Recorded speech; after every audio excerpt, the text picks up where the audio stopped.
৬,০০০ মানুষের পরিচয় জালিয়াতি করে ব্রিটেনের ইতিহাসে সবচেয়ে বড় বেনিফিট জালিয়াতি করেছে একটি গ্যাং। সম্প্রতি এই গ্যাংকে ধরে শাস্তির মুখোমুখি করেছে ব্রিটেনের আদালত। এই benefit fraud gang universal credit জালিয়াতি করে 53 মিলিয়ন পাউন্ডের বেশি অর্থ হাতিয়ে নিয়েছে। আদালত এই চক্রের 5 সদস্যকে 25 বছরেরও বেশি কারাদণ্ড দিয়েছে। পূর্ব ইউরোপেও এই গ্যাং ফলস ক্লেম করতে 6,000 মানুষের মিথ্যে পরিচয় ব্যবহার করে। অপরাধীরা লন্ডনে 3টি আলাদা বেনিফিট ফ্যাক্টরিও স্থাপন করে। এখানে তারা ভুয়া টেনান্সি ডিল এবং পে স্লিপ তৈরি করত।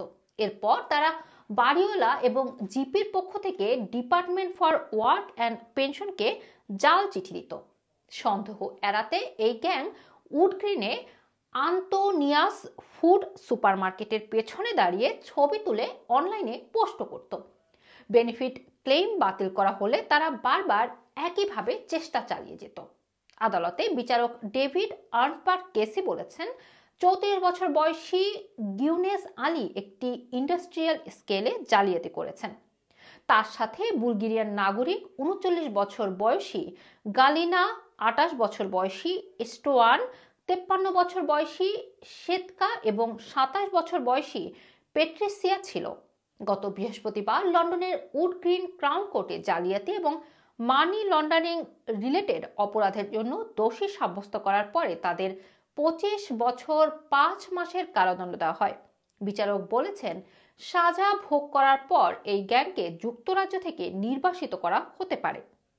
ক্রাউন প্রসিকিউশন সার্ভিস জানিয়েছে, অভিযান চালিয়ে শপিং ব্যাগ এবং সুটকেসে ভর্তি নগদ অর্থ, একটি বিলাসবহুল গাড়ি, ঘড়ি, জ্যাকেট এবং চশমা সহ ডিজাইনার প্রোডাক্ট উদ্ধার করা হয়। সিপিএস বলছে, ভুয়া এবং মিথ্যে নথির ক্লেম প্যাক ব্যবহার করে তারা অনেক মানুষের ন্যাশনাল ইন্স্যুরেন্স নিত। এরপর এগুলো দিয়ে বেনিফিট দাবি করত। ডিডব্লিউপিকে বোকা বানিয়ে তারা একটি হোয়াটসঅ্যাপ গ্রুপে বার্তা, ছবি আদান প্রদান করত। ডিডব্লিউপি কখনো কখনো বাড়ির বাইরের ছবি চাইলে সেগুলো তারা দিয়ে দিত, যা নিয়ে ডিডব্লিউপির কখনোই সন্দেহ হওয়ার অবকাশ হয়নি। এরপর গ্রুপে গিয়ে নিজেদের বীরত্ব জাহির করত। আলী এবং নিকোলোভা ছিল এই প্রতারণার মূল কারিগর।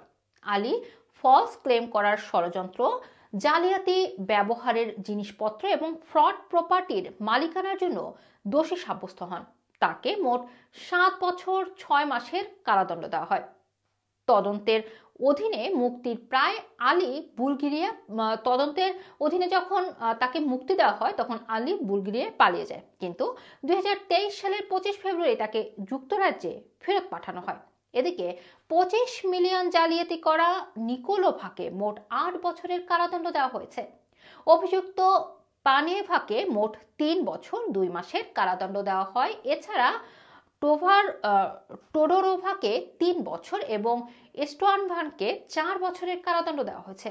ক্রাউন প্রসিকিউটর সার্ভিসের বিশেষজ্ঞ প্রসিকিউটর বেন রিড বলেন, এই মামলা ইংল্যান্ড এবং ওয়েলসের আদালতে এখন পর্যন্ত আনা সবচেয়ে বড় বেনিফিট জালিয়াতির মামলা, যা ব্রিটেনের ইতিহাসের জন্য একটি স্মরণীয় ঘটনা। এতে 53 মিলিয়ন পাউন্ডেরও বেশি বেনিফিট জালিয়াতি করা হয়েছে। হাজার হাজার মানুষ মিথ্যে দাবি জমা দিয়ে সংগঠিত অপরাধীরা তাদের সমাজের সবচেয়ে দুর্বল মানুষদের তহবিল থেকে এই বিপুল অর্থ হাতিয়ে নিয়েছে। আর এটি দিয়েই বোঝা যায় ব্রিটেনে যারা আসছে তারা অনেকেই শুধুমাত্র সোশ্যাল এই সিকিউরিটি মিথ্যে দাবি করে নেওয়ার জন্যই আসছে। রুমানা রাখি, রানা টিভি।